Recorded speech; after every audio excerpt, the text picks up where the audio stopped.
আপোনালোকৰ শৰীৰত যিমান অংগ আছে সকলোবোৰ অংগৰ বিষয়ে আপোনালোকে জানেই, কিন্তু আপোনালোকৰ শৰীৰত এনেকুৱা কিছুমান অংগ আছে যিবোৰ অংগৰ বিষয়ে আজিলৈ আপোনালোকক কোনোৱে কোৱা নাই। আপোনাৰ হাতেৰে আপুনি যিকোনো কাম কৰিব পাৰে, আপোনাৰ ভৰিৰে আপুনি বহুত দূৰ খোজকাঢ়ি যাব পাৰে। আপোনাৰ চকুৰ এই বস্তুটোৱে কি কাম কৰে? আপোনাৰ চকুৰ এই বস্তুটোৰ নাম হ'ল আপোনাৰ আইলিড হেয়াৰ।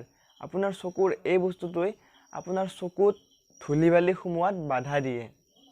ঠিক তেনেদৰে আপোনাৰ চকুৰ যে ওপৰত আছে আইব্ৰই কি কাম কৰে?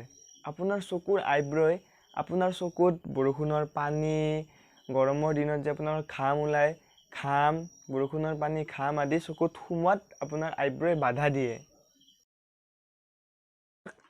আপোনাৰ কাণৰ এই বস্তুটোৰ নাম হ'ল ট্ৰেগেছ। আপোনাৰ কাণৰ এই বস্তুটোৱে কি কাম কৰে? আপোনাৰ কাণৰ এই বস্তুটোৱে শব্দ কোনফালৰ পৰা আহিছে সেইটো অনুমান কৰাত সহায় কৰে। যেনেকৈ ধৰক আপোনাক এতিয়া এজন মানুহে আগৰ পৰা মাতিছে, আপোনাক আগৰ পৰা মাতিলে আপোনাৰ শব্দটো আপোনাৰ কাণৰ এই বস্তুটোত খুন্দা খাই আপুনি ডাইৰেক্ট ভিতৰত সোমাব। আৰু যদি আপোনাক এজন মানুহে পিছফালৰ পৰা মাতিছে, পিছফালৰ পৰা মাতিলে আপোনাৰ ডাইৰেক্ট শব্দটো আপোনাৰ কাণত সোমাব। তেতিয়া আপোনাৰ অনুমান কৰিব পৰা যায় যে আপোনাৰ পিছফালৰ পৰা মাতিলে আপোনাৰ শব্দটো ডাইৰেক্ট কাণত সোমাব, আৰু আপোনাৰ আগৰ পৰা মাতিলে আপোনাৰ শব্দটো ইয়াতে খুন্দা খায়, ধৰক এটা স্পীড ব্ৰেকাৰ টাইপ বস্তু, ইয়াতে খুন্দা খাই সোমাব। তেতিয়া আপোনাৰ অনুমান কৰিব পাৰি যে শব্দটো আগৰ পৰা আহিছে নে পিছৰ পৰা আহিছে। আপোনাৰ মুখৰ ভিতৰৰ এই বস্তুটোৰ নাম হ'ল ইউভিলা।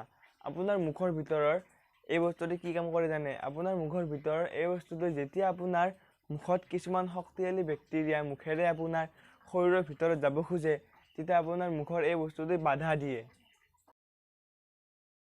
আপোনাৰ চকুৰ এই বস্তুটোৰ নাম হ'ল প্লিকা সেমিনেৰেলিছ।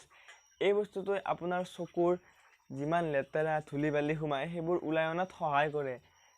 যেতিয়া আপুনি ৰাতিপুৱা টোপনিৰ পৰা উঠিলে আপোনাৰ চকুত কিছুমান লেতেৰা দেখা পায়, আৰু সেই লেতেৰাবোৰক ৰেয়ম বুলি কয়। সেই লেতেৰাবোৰে আপোনাৰ চকুৰ পৰা ওলাই অনাত সহায় কৰে। তো ভিডিঅ'টো এইখিনিয়ে আছিল। যদি ভিডিঅ'টো ভাল লাগিছে লাইক কৰিব, শ্বেয়াৰ কৰিব, ছাবস্ক্ৰাইব কৰিব। নেক্সট ভিডিঅ'ত লগ পাম। এতিয়ালৈ বাই বাই।